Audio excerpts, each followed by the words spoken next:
I also want to, of course, thank AT&T for hosting this event for the second year in a row, and for their support. It was great working with your team. So thank you so very much. Your team is around, I know, and it was just great. So thanks so much. I also want to thank all of the administration representatives, the Hill representatives, embassy representatives and ambassadors that are here, academics and industry association colleagues for joining us for the summit today and for the dinner here this evening. We really appreciate our relationships with all of you, enjoy working with all of you, and really look forward to continuing a very positive relationship we have with all of you. I do want to take just a moment to pay special appreciation and recognition for the hard work, persistence, and collegiality of our good friends in the services, investment, telecom, and e-commerce offers at USTR. Assistant USTR Ken Shagrin and his team, especially Rob, Jillian, Todd, Terry, Andrea, and Sahir. We really appreciate all of the great work that you've been doing under very challenging circumstances, given the geopolitical times that we're living in, let alone the political times. And you've conducted yourself with grace and great professionalism.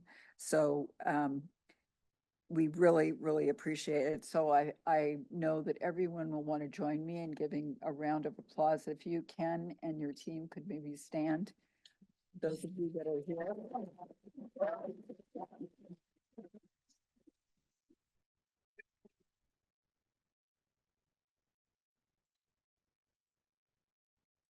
Thank you very much for all that you do.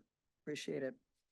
So with that, let me turn things over to CSI Board of Directors. Sarah, our new chair, which we're thrilled to have, Sarah O'Hare-O'Neill of Microsoft. Sarah?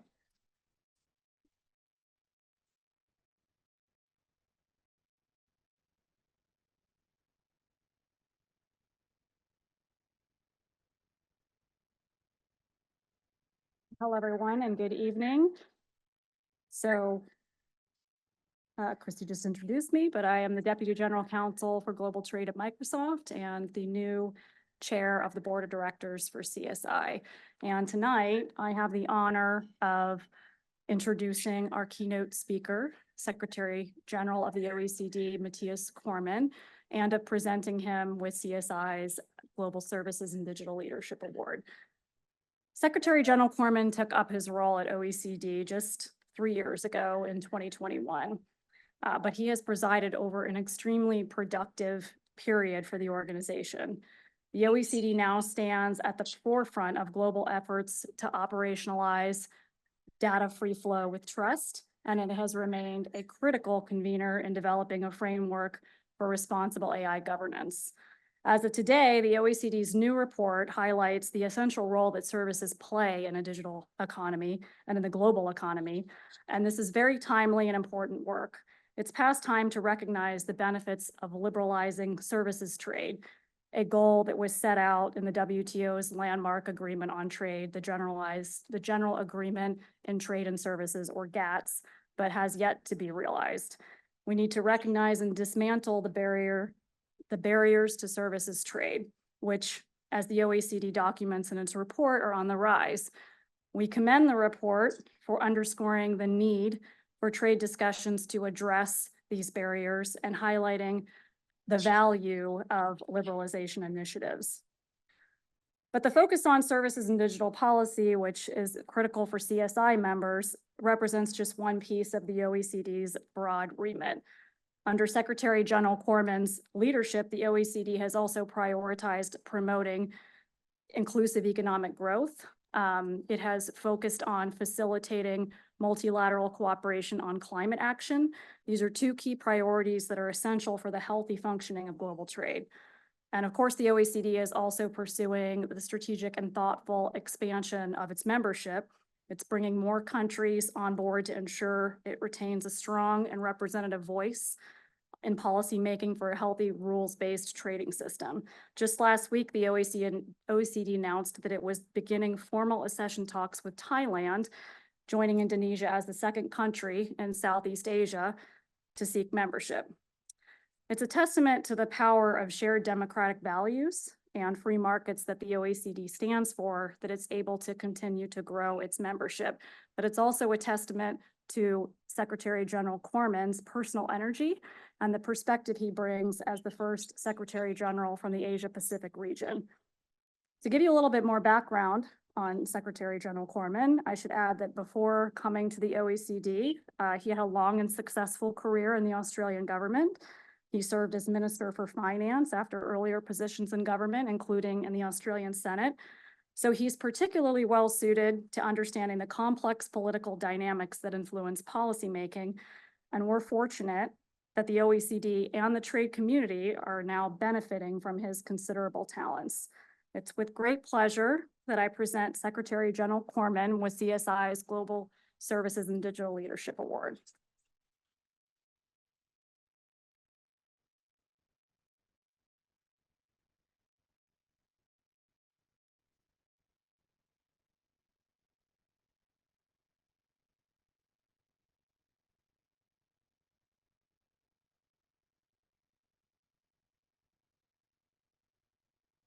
Well, thank you, Michael. Thank you, Christine, and thank you very much, Sarah, for that introduction and for presenting me with that award. It's a real honor to receive the Global Leadership on Services and Digital Trade Award in recognition of the OECD's work on services and digital trade. As an international organization, bringing together market-based democracies from around the world, promoting the benefits of open markets and free trade and a rules-based trading system is very much part of our DNA. Globalization, open markets, freer trade and investment flows, and the expansion of global trade have demonstrably very significantly contributed to increased incomes and living standards all around the world, helping to lift hundreds of millions of people out of poverty. Globalization and open markets demonstrably drive growth, promoting competition, innovation, productivity growth, and efficiency. However, the rules-based order is under significant pressure. Pressures on trading patterns and the risk of economic fragmentation as a result of geopolitical tensions and strategic competition have been developing for some time. The pandemic further accentuated some of those pressures, as did Russia's war of aggression against Ukraine, now in its third year, and the evolving conflicts in the Middle East. We're also witnessing new strains of protectionism. There are growing concerns about economic coercion, market concentration, and security of supply of key products, including and in particular in the context of significantly growing demand for a range of those key products required to support the green and digital transformations around the world. And there's a clear need to better ensure that everyone has the opportunity to benefit from the upside of expanding global trade, and that the environmental and social implications, and indeed all those risks and challenges, are better managed. We need to continue to work to make globalization work better, but we also need to ensure we don't throw the baby out with the bathwater. Despite a very challenging context, the global economy has shown remarkable resilience. Growth is set to continue, even if at a more modest pace by historical standards.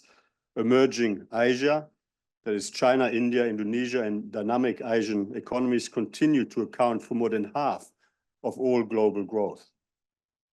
Global trade, albeit still weak, is showing signs of improvement. Headline and core inflation have continued to decline. Global financial conditions have begun to ease. But despite those positive signs, we cannot be complacent. We need to rebuild trust and confidence in our global trading system. We must restore the negotiation, rulemaking, and education functions of the WTO. And we must resist the fragmentation of the global economy into blocks. We need to make the right policy choices to improve medium to long-term growth prospects while addressing our shared global challenges. the need to boost stagnant productivity, including by tackling counterproductive barriers that hold back global trade and investment flows and further innovation. The need to tackle climate change in a way that is globally as effective as we need it to be, including by being as trade-friendly as possible. Because the bottom line is that well-functioning global markets will help us keep the costs of the climate transition lower and more affordable than it would be in a climate protectionist environment. The need for a policy approach to the digital transformation and AI, which ensures the broad diffusion of its benefits and facilitates further innovation, while also providing for the appropriate mitigation and management of evolving risks and disruptions. And of course, a wide range of other structural, economic, and social challenges, including the economic, social, and fiscal impacts of population aging.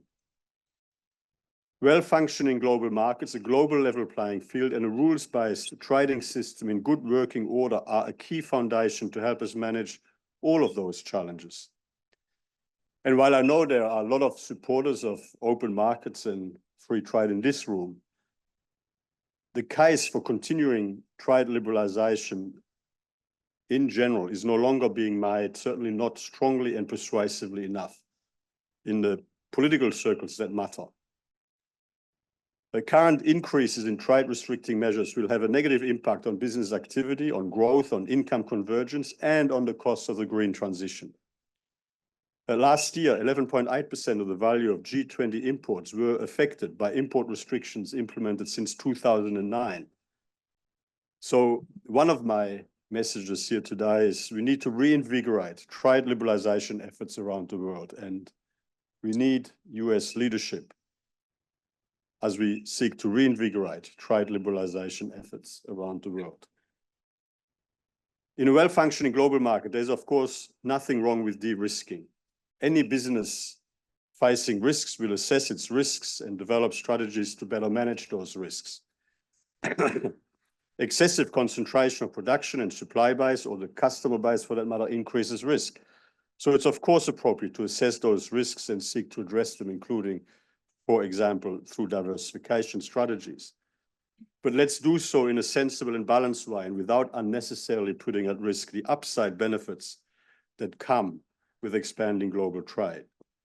And helping policymakers to manage these pressures and to get the balance right is a key priority for us at the OECD. The global services trade in particular is a key driver of international commerce and growth, with exports outpacing the growth of both merchandise exports and global GDP since 2014.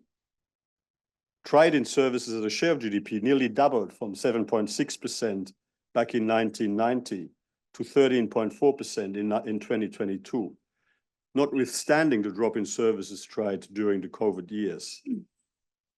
This expansion has been driven by new technologies, lower transport and coordination costs, making it easier to trade services seamlessly across borders. 3 out of 4 workers in OECD countries today are employed in the services sector. And that proportion is even higher here in the United States, with 80% of the workforce employed in services. Services trade is, of course, also a key enabler for merchandise trade and a wide range of other economic and public sectors.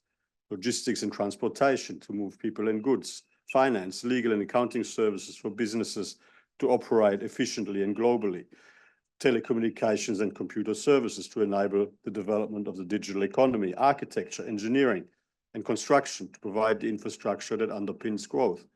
And of course, health, education, and tourism services, which boost quality of life and economic opportunity. A vibrant global market for trade and services will therefore be essential to keep the global growth momentum going. But there are challenges we could and should tackle. The OECD has been monitoring the international regulatory environment for trade and services for a decade through our Services Trade Restrictiveness Index, providing insights to help reduce unnecessary regulatory obstacles and to enhance global services trade. Our most recent data in our new report released today to mark the 10th anniversary of the OECD Services Trade Restrictiveness Index, revitalizing services trade for global growth, evidence from 10 years of monitoring services trade policies through the OECD Service Trade Restrictiveness Index. That's quite a mouthful as a headline, but now there you go. That's the title of the report, and it shows how services trade barriers are high globally and fragmented across countries and regions, influenced by global economic and geopolitical challenges. This was compounded by the introduction of new policies in 2023, affecting the supply of services through commercial presence and foreign investment. Several countries introduced new foreign investment screening mechanisms or revised existing ones, establishing tighter scrutiny of investment in sectors such as computer services, telecommunications, broadcasting, transport, and commercial banking. Of course, some of these restrictions were based on genuine national security concerns. However, the task ahead is to ensure, again, we strike the right balance in addressing these concerns while keeping capital flowing across borders. Other more targeted tightening policies were identified in some sectors, such as transport and telecommunication services.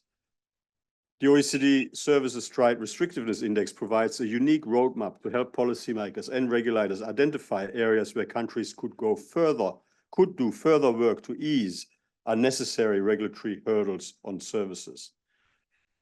There are a range of things we need to do, which the OECD is supporting. First, lifting market access barriers for services sectors, notably transport, financial, and telecommunication services. Nearly 2/3 of all services trade barriers identified in the Services Trade Restrictiveness Index affect market access or national treatment of foreign services. Restrictions on market access and ownership in foreign markets hinder the expansion of financial service providers. Requirements for local presence, such as establishing physical branches, can be burdensome. Multilateral commitments on services market access have stagnated for too long, while plurilateral and bilateral trade agreements have shown that more ambitious market access commitments are achievable. For example, the Berne Financial Services Agreement between the United Kingdom and Switzerland, which was signed in December last year, two of the largest exporters of financial services, sets a new and innovative model of mutual regulatory recognition, which fosters greater market access as well as regulatory certainty, which is good for business. There is great potential in better aligning multilateral commitments with applied market access levels to close unnecessary gaps, boost investor confidence, and regulatory predictability. Second, promoting the movement of services professionals through easing market entry barriers. Restrictions on the movement of labor, particularly in professional services, are a significant barrier to services trade. Over 60 new restrictions that affect the movement of services providers across borders were identified over the period 2014 to 2023. By relaxing policies on market entry for foreign nationals, for example, labor market testing or imposing quotas, policymakers can make the movement of talent easier, promoting innovation and knowledge exchange. Third, working towards greater regulatory interoperability across and within countries. The disparities in regulatory frameworks create unnecessary friction in the provision of cross-border services. By aligning regulations and establishing mutual recognition agreements, countries can create a more predictable and stable environment for service providers. Countries must also work together to address common challenges, reduce regulatory barriers, and ensure interoperable regulatory frameworks, including through standards and mutual recognition frameworks. And domestically, coordination among various governmental departments to create a more cohesive and comprehensive policy approach will be important. By fostering international cooperation and leveraging a unified domestic strategy, countries can create a more predictable, transparent, and efficient regulatory environment, enhancing global trade in services, driving innovation, and promoting growth. Fourth, by reversing the growing tide of digital trade barriers, including through easing data localization requirements and strengthening competition in telecommunications markets. Between 2014 and 2023, barriers to digitally enabled services increased by 25%, as measured by our Trade Restrictiveness Index, driven by rising regulatory hurdles affecting communication infrastructure and connectivity. This includes challenges related to cross-border data flows and the lack of pro-competitive regulations on network interconnections. For example, requirements on data localization have been increasing, with 45 additional requirements identified during the 2014-2023 period. Reversing this trend and promoting open digital markets and ensuring robust competition will drive the growth of digital services trade. The OECD is working hand in hand with the WTO by providing analytical underpinnings, including to support the joint initiative negotiations on e-commerce and the renewal of the moratorium on customs duties on electronic transmissions. A successful conclusion of the joint initiative and stronger cooperation on improving the international rulebook on digital trade, together with a lasting solution on the moratorium, are essential for providing certainty to services firms and ensuring we do not continue to move backwards. Fifth, developing, promoting, and implementing OECD standards and best practices. This important area of our work is focused on facilitating economic cooperation and ensuring fair competition. The OECD has a comprehensive global relations strategy to promote the adoption of OECD standards and best practices globally. Accession to the OECD is the most direct way to achieve adherence to OECD standards and best practices, and there continues to be strong interest from key countries around the world to join the OECD and hence to commit themselves to alignment with our standards and best practices. Earlier this year, the OECD Council made the historic decision to commence accession discussions with Indonesia. Last week, our Council also made the decision to commence accession discussions with Thailand. So the OECD is now engaged in accession discussions with the biggest and second biggest economies in Southeast Asia, the most dynamic growth region of the world.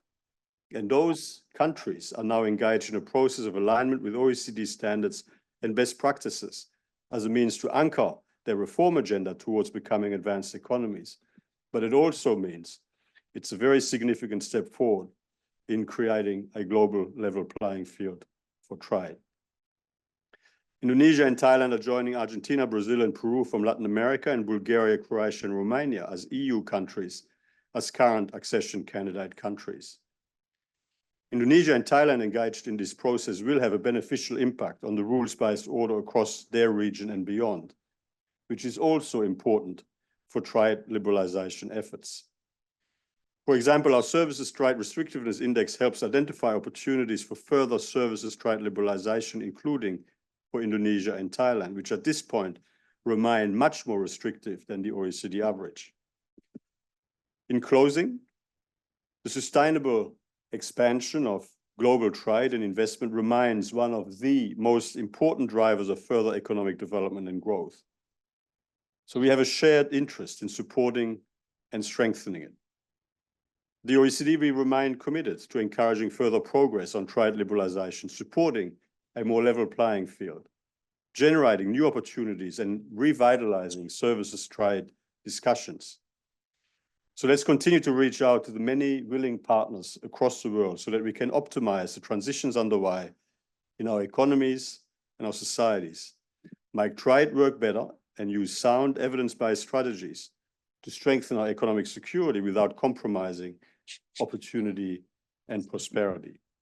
Thank you very much for having given me the opportunity to say a few words here tonight.